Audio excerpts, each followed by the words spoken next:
What up, everyone? Back with part two, looking at creating game load dashboards on Google Sheets using Polar Team Pro. Today's focus is basically going to be on looking at like a team dashboard and how I use daily player loads or daily game loads to create acute chronic workload ratios. Get into all that in a second. But so with the acute chronic workload, basically what we're doing is we're taking the most recent activities that we've done, and we're comparing that to the athletes or the team's current fitness level, and that's based off of a number of days and formulas that we can put in and kind of modulate. What I use for my team right now is a ratio of 3 to 21, so 3 days compared to 21 days. From the research I've done, it works the best for understanding or having at least a snapshot of non-contact injuries. Since I work with predominantly female sports, as we know, the big thing with females is ACLs, and so for that reason, it justified me going with a 3 to 21 day ratio. Now there is other ratios out there. I know the other popular one is 7 to 28. 7 to 28 days. You can use 6 weeks. You can use 10 days. It's really up to you, but 3 to 21 and 7 to 28 are the most common. So that being said, let me move this off over here. So to start, I got to create a schedule. Okay, so I'll use our actual game schedule here. So put your dates, and then you're gonna put another one for game days, just so you understand where you are in season in relation to your upcoming games. So we just played on the 4th. We're going to play again on the 11th. And then I'll just make this and even out like 2 weeks. Like that. And so from here, what I do is basically, if that's game day, we call that 0. I'll go game day -1. GM -1. GM -2. GM -3, and so on and so forth.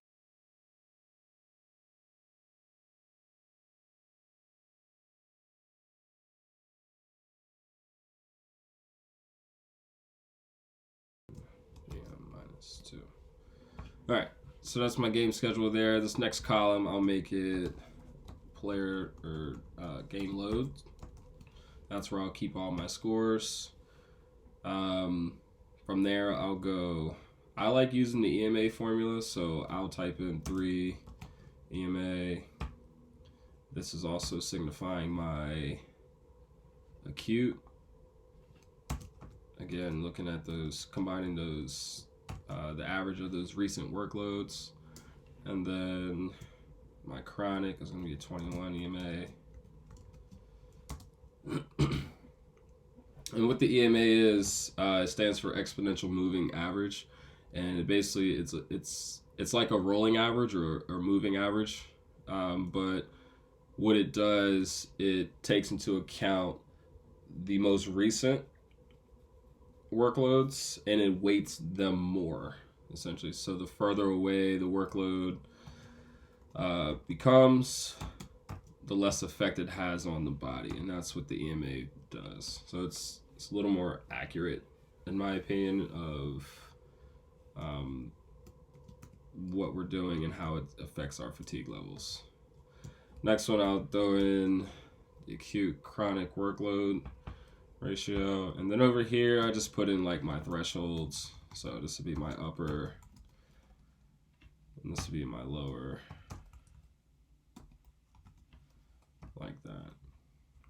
And if you read up on any of Tim Gavitt's stuff, I'm going to stay in between a 0.8 and a 0.3. When you start getting into 0.5 or 1.5 to 1.6, 1.7, you're really blowing your athlete out of the water. You kind of want to stay out of those ranges. But right here, that 0.8 to 1.3 is the sweet spot. And so basically what you do here is you would fill in your game load. So say we're ramping up, we'll call the game at like 100%. What my teams typically do, this is be around like 50 right now. Let's say the day before was 35. The day before that was 60. These are just random numbers that I'm putting in, but that's a 60. And say we had an off day right there, and then we had an off day after the game. Day after that, say it was a 55. Next day was a 45. Right back up. Say we do a 60. 2 days out from the game, we might do like a 20. Kind of prepare a little bit. 35, and then we'll play again. So on and so forth. Okay. Say this game here was a 70. Right. All right. So once you get your game loads filled in, you're gonna start at the top here with the oldest set right here. So say we had an off day right there. It's New Year's Day. That makes sense. Come down to your next cell right here, and this is where you're gonna start your 3-day EMA formula. So you need equal sign, open parenthesis. You need your new game load minus your previous EMA score. Close parenthesis. You're going to multiply that by, you're going to go 2 divided by the number of days plus 1. So if we're doing a 3-day EMA, you would type in 4, because 3 plus 1 is 4, obviously. Close parenthesis. And then you're going to add back in your previous EMA. And get you 30. So the average between the two here, right? If your first day is 0 and the next day is 60, your average is going to be 30. After that, come over here to your 21-day EMA, and you're basically going to do the same formula, but substitute, instead of it being 4 for the number of days plus 1, you're going to go 22, because 21 plus 1 gives you 22. And so I'm doing the same exact thing, equals, open parenthesis, my new score minus my old 21 EMA, close parenthesis, multiply that by 2 divided by the number of days for my EMA plus 1, so 22, close parenthesis, and then you're going to add back in your previous 21 EMA. Hit enter, and you get 5 point whatever. And so I like using just one decimal here. So to create this acute chronic workload ratio, all you're doing is you're going to hit equals. You're going to divide your 3-day by your 21-day. Can't do anything by 0. That's fine for that situation. Even if this was, say our game load was a 5, right? That helps. You need loads of 5. We start on a 5 here. And we just did that, so it's not 0. Cool, so my acute chronic is 1. Then I would just take it down to the next one. Now my acute chronic is 3.25. That's really, really high, right? If our threshold is 0.8 to 1.3, 3 is really, really high. It would just show that this workload from 5 to 60 is a really, really big jump and the athlete isn't necessarily prepared. So 3.25 is a high risk of injury. It's not necessarily saying the athlete will get injured, but it's just this number here is just saying that they are at a higher risk of becoming injured, a non-contact injury, because of the 3 to 21. That's what it's used for. And then from there, take what you got and drag it all the way down. And then over time, you'll have to see that your ratios will need to balance out some. So don't just necessarily go off of these first couple like anything. Numbers have to normalize. Drag this all the way down. It'll come in hand later when we're trying to build the graph.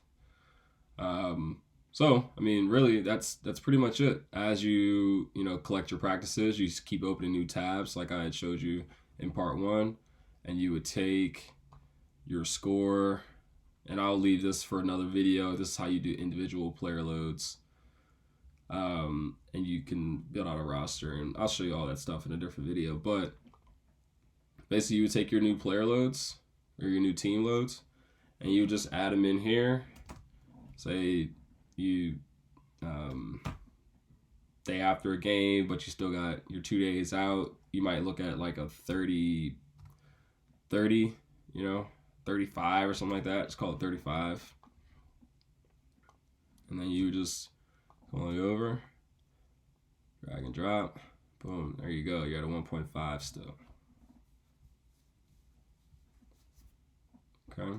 Realistically, you want to see these get lower, but as you build more fitness, your 21 EMA will continue to grow. It'll grow nice and slow.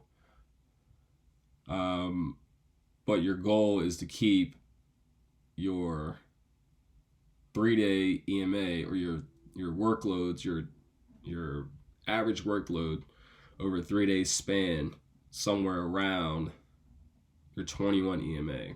That's going to keep you at the lowest risk of injury, but still be able to climb your ladder for fitness. But yeah, that's all I have for this video here. Feel free to shoot me an email or leave a comment if you have any questions. Don't forget to like, subscribe, share this video. I'll have some more stuff coming out. But yeah, until then, take care.